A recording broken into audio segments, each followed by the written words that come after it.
అసలు నన్ను అడిగితే తెలుగుదేశం వాళ్ళకు కూడా గుండె మీద చేసుకొని చెప్పమను, ఆయన చేసిన పథకాలు బాగలేవని చెప్పమను.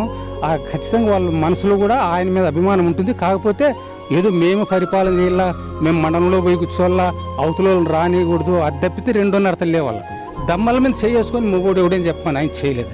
ఎక్కడే చీనా చెట్లకేమి కందులకేమి ఎన్ని వస్తాండే ఏమి కథ రైతులకు అన్నీ బాగుండాలి. సామాన్యుడు కూడా మహాజ్ఞాని అయినాడు, ఆయన చదువు చెప్పించినాడు. ఎవరయ్యా యా ప్రభుత్వం వాళ్ళు ఐక్యరాజ్య సమితికి 10 మంది ఆడపిల్లలను పంపించినాడంటే ఏం సామాన్యమైన పని. అది మన దేశంలో మన రాష్ట్రంలో చదువు ఎట్లుంది ఏమి కథ అక్కడ వినిపించి వచ్చినారు మన వాళ్ళు.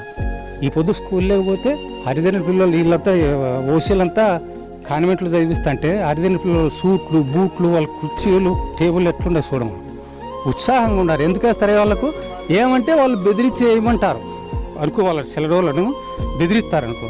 కాకపోతే ఊళ్ళో అంటారు, వాళ్ళు చేసే పని వాళ్ళు చేస్తారు.